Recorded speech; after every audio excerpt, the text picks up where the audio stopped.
With the help of old and new friends, the Mandalorian attempts to rescue Grogu. Hello, everybody. I'm Steve from VALHARTV, and today I'll be reviewing Episode 8, The Rescue. This episode was phenomenal. Absolutely phenomenal. The best episode out of both seasons. And this is the best ending episode, the season finale, I should say, out of both seasons. There's a lot that happens in this, so this is a spoiler review. This is full spoilers, everybody. So if you haven't watched it, please go ahead and watch it and then come back. This episode, we're going to start right off.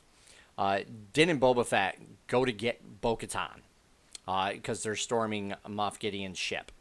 So this is a really good scene where the banter between Boba Fett and Bo-Katan is phenomenal.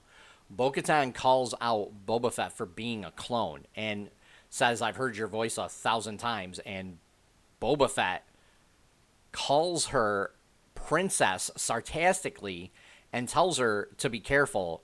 It may be the last voice you hear. And that leads to a fight with her companion there. I don't think they ever named her, but I believe it's Koska. So that whole opening scene was phenomenal. And then they end up capturing an Imperial cruiser, and lo and behold, it has Dr. Pershing on board. So I don't know if they knew it or not. They were just trying to capture one. And they end up revealing that Dr. Pershing is a cloner.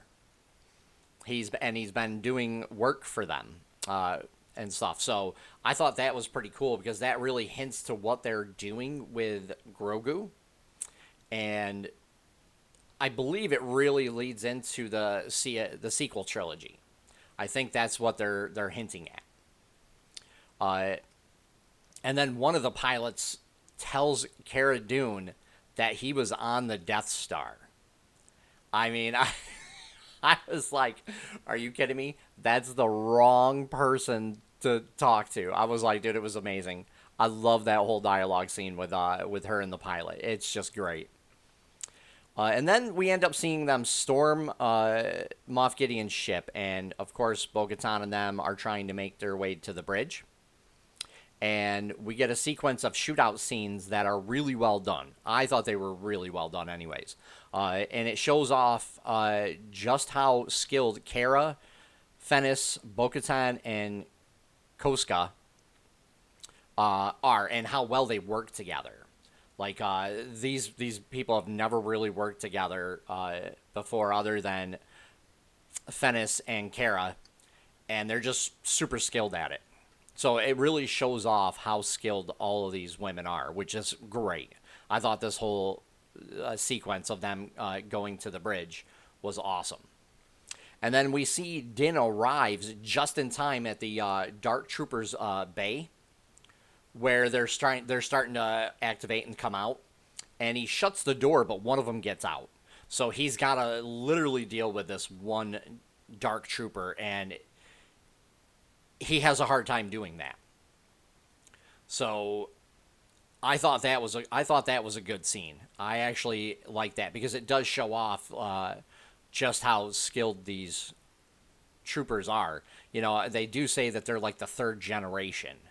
So you know that they've literally been working on these dark troopers, so they don't have to worry about actual regular stormtroopers. And after that, Din reaches the brig where Baby Yoda, no, sorry, Grogu. You know, Baby Yoda just sounds so much better. I'm probably just going to keep sticking with that. I don't know. But Grogu is. And lo and behold, Moff Gideon is there with Grogu instead of being on the bridge. So they end up making a deal. You know, Din and Gideon make a deal where basically Gideon gets to walk away with the Darksaber, and, you know, Din gets Grogu. Well, of course, Moff Gideon tries to double cross him, and This also establishes that the dark saber can't cut through Beskar steel either, but you can see it heats up quite a bit. So I think eventually it could if it was left, touching the Beskar steel. But Din ends up using the Beskar steel spear, and of course he wins the fight.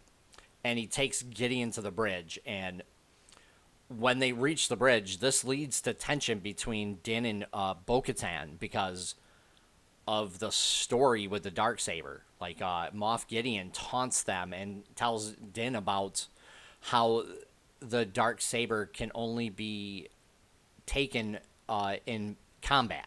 You have to win it in combat, and because Bo-Katan didn't win it in combat, she can't have it. And Din's like, I yield, here you go. So he's like, I don't care about a story. He's like, here, you can have the Darksaber, and she refuses to take it.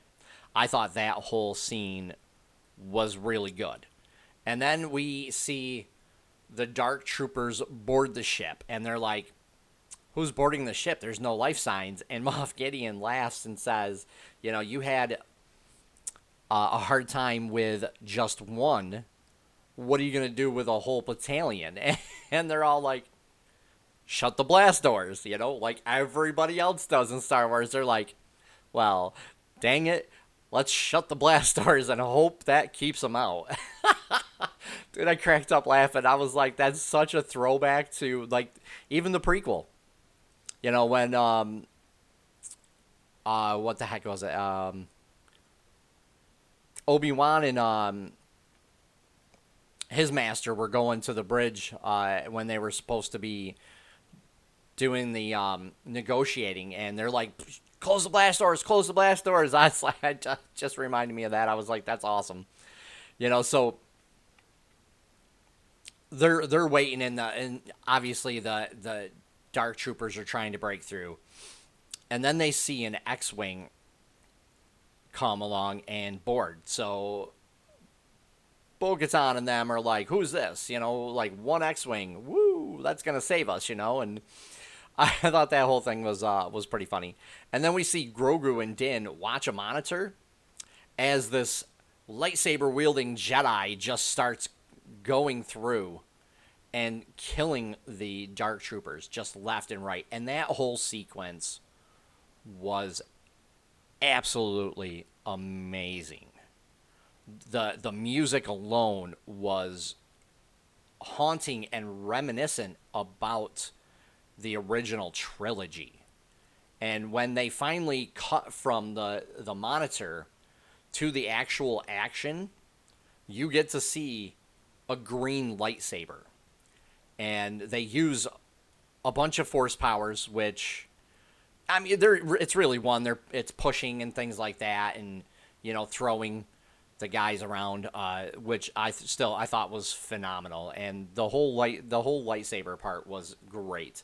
Like, the effects in this episode were absolutely amazing. These were the best effects out of the whole entire season, including the first season too.